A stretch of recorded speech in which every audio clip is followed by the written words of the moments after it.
ఓం శాంతి 22/10/2024 సాకార ఈశ్వరీయ మధుర మహావాక్యాలు. మధురమైన పిల్లలారా, తండ్రి చదివించే జ్ఞానంలో తాంత్రిక విద్యలు, అల్పకాల క్షుద్ర విద్యలు లేవు. చదువులో ఛూ మంత్రాలతో పని జరగదు. ప్రశ్న: దేవతలను తెలివిగలవారని అంటారు, మనుషులను అలా అనరు ఎందుకు?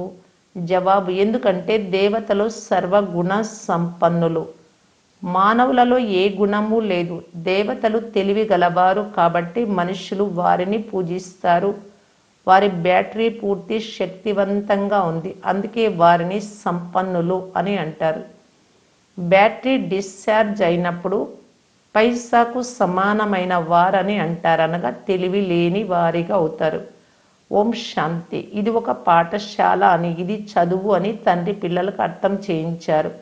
ఈ చదువు ద్వారా లక్ష్మీనారాయణల పదవి ప్రాప్తిస్తుంది. దీనిని పాఠశాల లేక విశ్వవిద్యాలయం అని అర్థం చేసుకోవాలి. దూర దూరాల నుండి చదువుకునేందుకు ఇక్కడికి వస్తారు. ఏం చదువుకుంటారు? లక్ష్యం బుద్ధిలో ఉంది.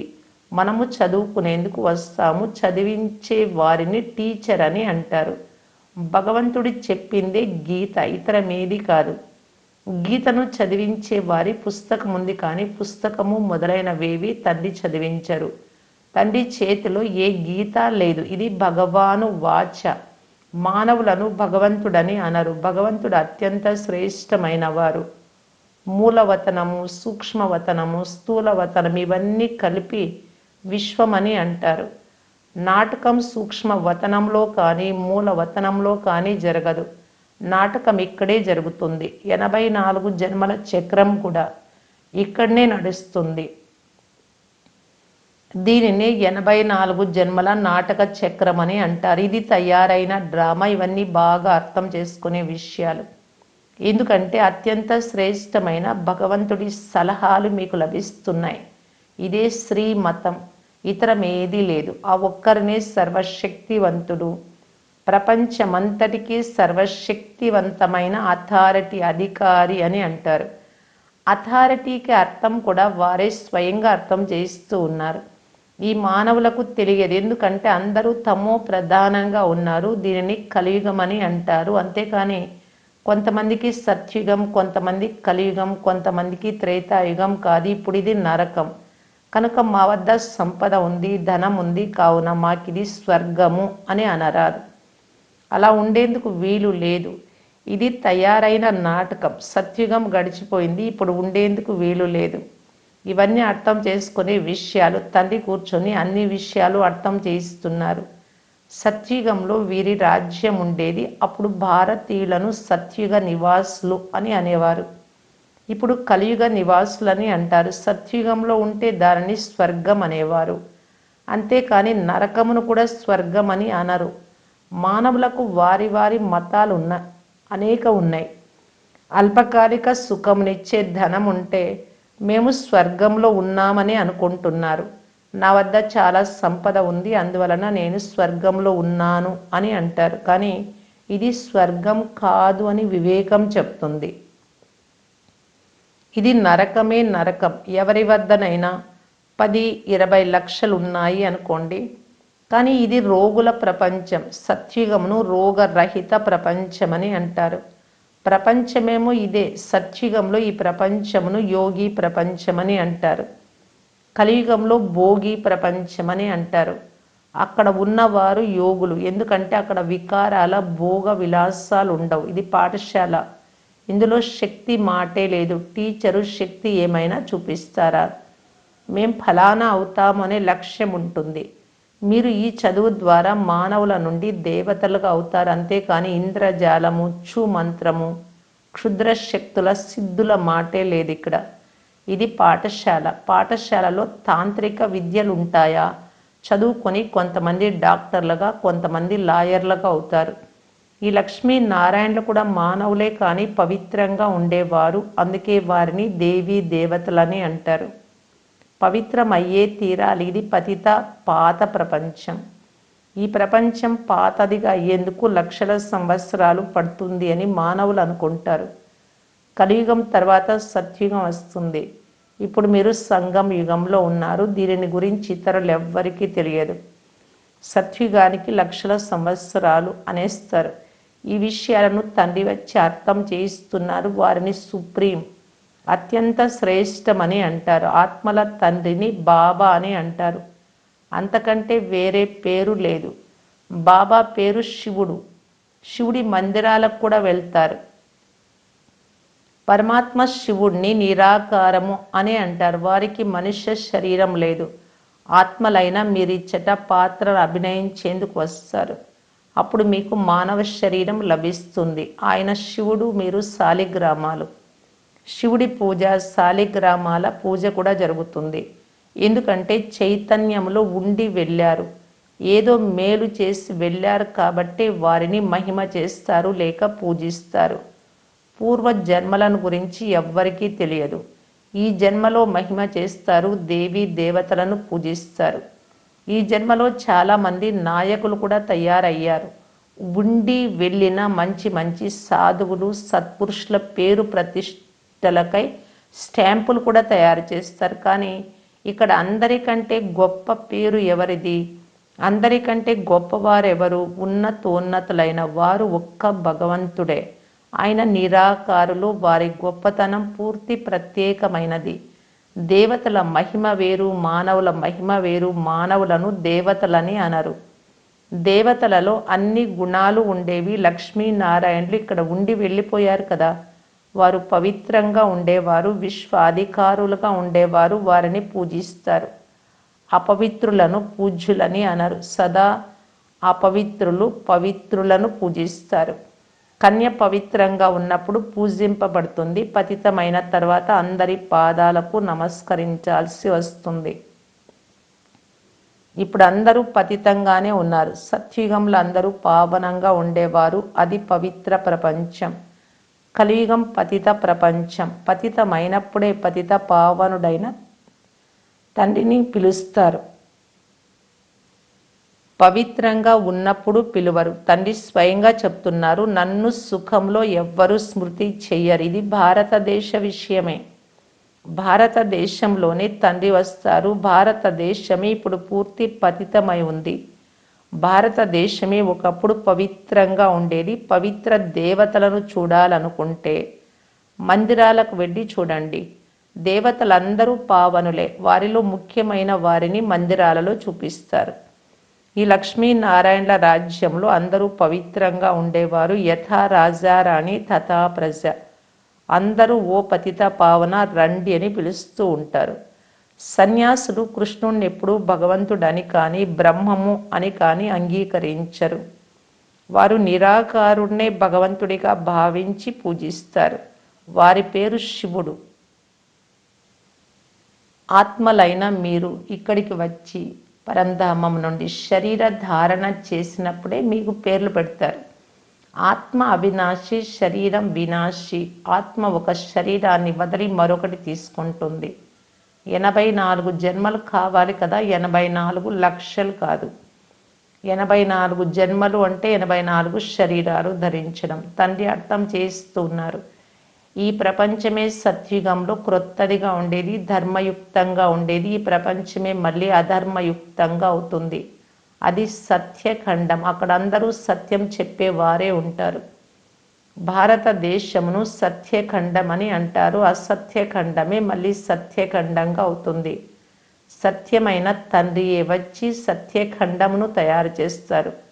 వారిని సత్యమైన చక్రవర్తి, సత్యము అని అంటారు.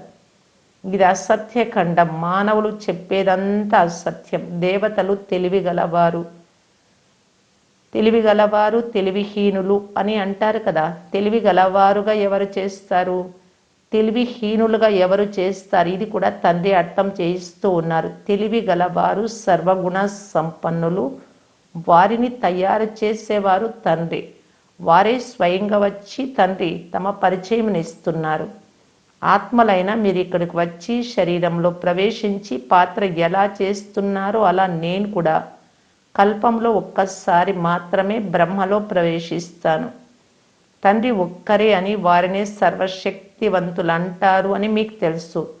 సర్వశక్తివంతులు అనదగిన మానవులెవ్వరూ లేరు. లక్ష్మీనారాయణలను కూడా అలా అనరు. ఎందుకంటే వారికి కూడా శక్తినిచ్చేవారు వేరొకరు ఉన్నారు. పతిత మనుషులలో శక్తి ఉండదు. ఆత్మలో ఉన్న శక్తి నెమ్మది నెమ్మదిగా తగ్గుతూ వస్తోంది. అనగా ఆత్మలో గల సతో ప్రధాన శక్తి తమో ప్రధాన శక్తిగా మారుతుంది. ఎలాగైతే పెట్రోల్ అయిపోతే కారు నిలబడిపోతుందో అలా నిలిచిపోతుంది. ఈ బ్యాటరీ మాటి మాటికి డిశ్చార్జ్ అవ్వదు. అందుకు పూర్తి సమయం పడుతుంది. కలియుగం అంతిమ సమయంలో బ్యాటరీ చల్లబడుతుంది. ప్రారంభంలో సతో ప్రధానంగా ఉండి విశ్వానికి అధికారులుగా ఉండేవారు. ఇప్పుడు తమో ప్రధానమైనందున శక్తి క్షీణించింది. శక్తి లేకుండా పోయింది. పైసాకు కొరగాకుండా అవుతారు. భారతదేశంలో దేవీ దేవతా ధర్మం ఉన్నప్పుడు సంపన్నంగా ఉండేవారు. ధర్మమే శక్తి అని అంటారు. దేవతా ధర్మంలో శక్తి ఉంది. దేవతల విశ్వానికి అధికారులు. వారికి ఏ శక్తి ఉంది? యుద్ధం చేసే శక్తి కాదు. సర్వశక్తివంతుడైన తండ్రి నుండి శక్తి లభిస్తుంది. శక్తి అంటే ఏమిటి? తండ్రి అర్థం చేయిస్తూ ఉన్నారు. మధురాతి మధురమైన పిల్లలారా, ఆత్మలైన మీరు సతో ప్రధానంగా ఉండేవారు ఇప్పుడు తమో ప్రధానంగా ఉన్నారు. విశ్వరాజ్య అధికారులుగా ఉండే మీరు విశ్వానికి బానిసలుగా అయ్యారు. పంచ వికారాల రూపంలో రావణుడు మీ శక్తినంతా లాక్కున్నాడు. అందువలన భారతీయులు పూర్తిగా నిరుపేదలుగా అయ్యారు.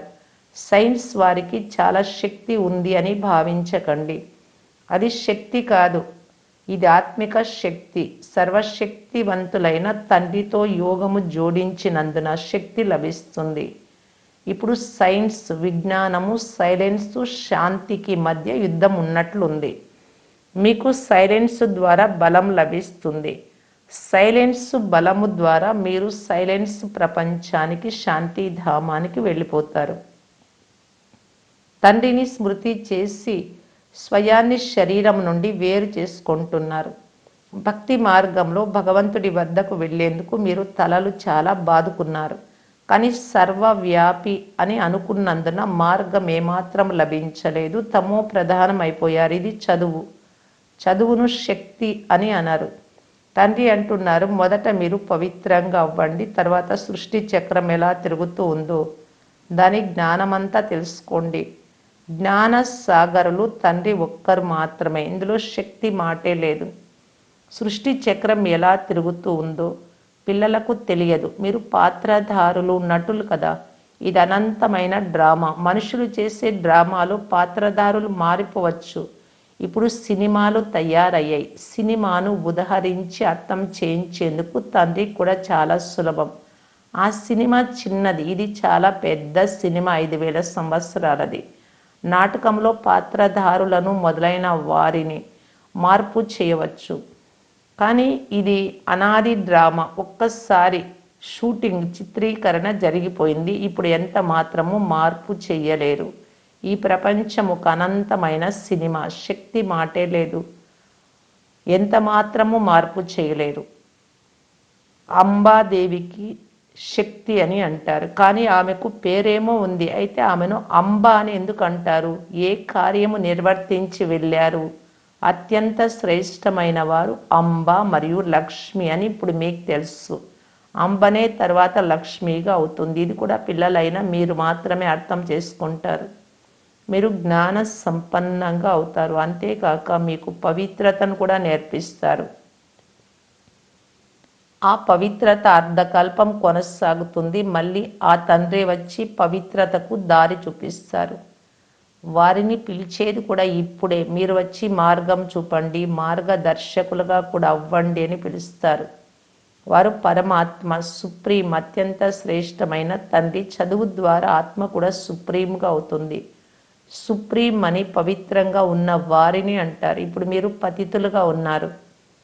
తండ్రి ఏమో సదా పవిత్రులు. వ్యత్యాసం ఉంది కదా. సదా పవిత్రులైన ఆ తండ్రియే వచ్చి అందరికీ వారసత్వమునిచ్చి నేర్పిస్తారు. వారు స్వయంగా వచ్చి నేను మీ తండ్రిని అని అంటున్నారు. నాకు రథం కావాలి. రథం లేకుంటే ఆత్మ ఎలా మాట్లాడుతుంది? రథం ప్రసిద్ధిగాంచింది.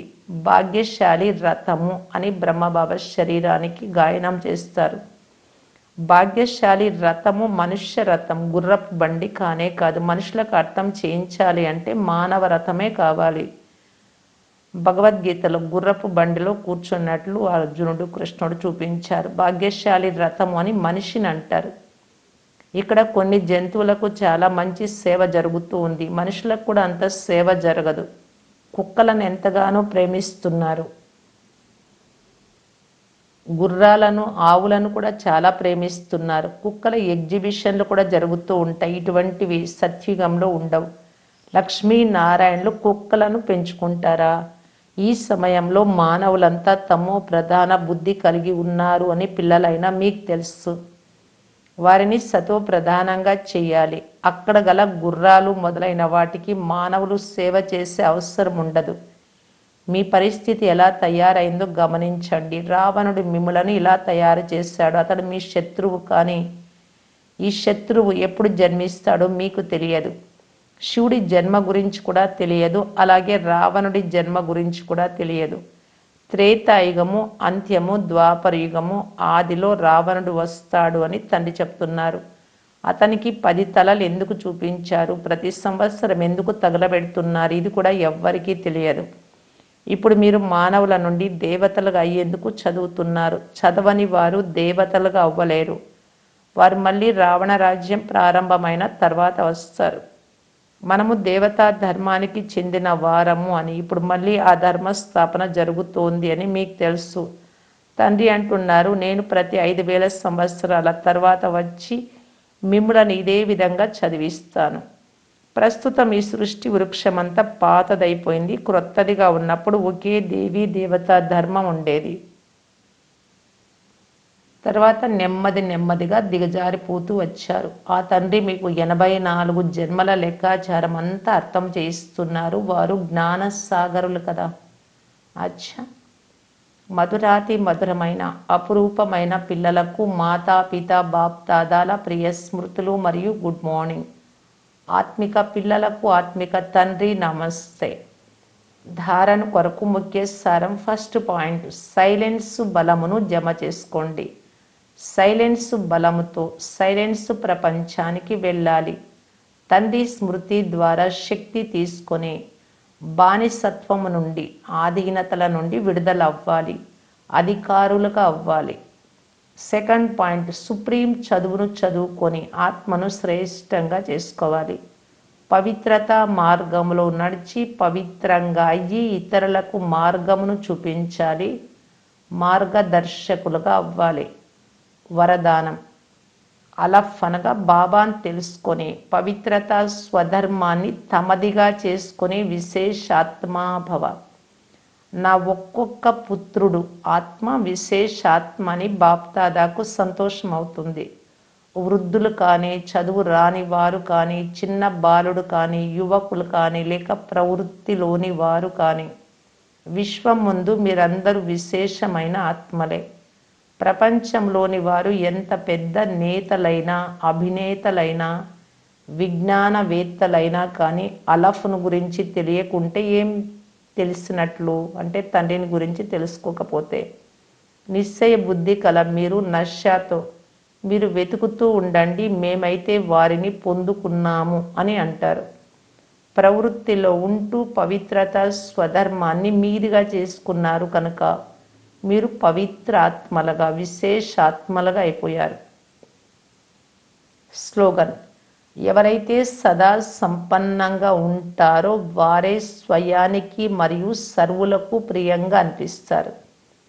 అవ్యక్త ఇషారా, పాత సంస్కారాన్ని పరివర్తన చేసుకొని సంస్కార మిళనం యొక్క రాస్ చేయటానికి బాప్దాదా తెలియజేస్తూ ఉన్నారు. ఎప్పుడైతే పరస్పరము మనస్సులు కలుస్తాయో అప్పుడు మీ సంస్కారాలలో బాప్దాదా యొక్క సంస్కారము అగుపిస్తుంది. తర్వాత ప్రత్యక్షత డంకా మ్రోగుతుంది మరియు సమాప్తి కాగలదు. బాప్దాదా ఇప్పుడు సంస్కారాల మిళనం యొక్క మహా నృత్యాన్ని చూడాలనుకుంటున్నారు. దీని కొరకు మొదట స్వయాన్ని అడ్జస్ట్ చేసుకొని ఇతరులతో సంస్కారాలను కలుపుకొని వెళ్ళే దృఢ సంకల్పం చేయండి. అడ్జస్ట్ చేసుకునే శక్తి, సంస్కారాలను కలుపుతుంది.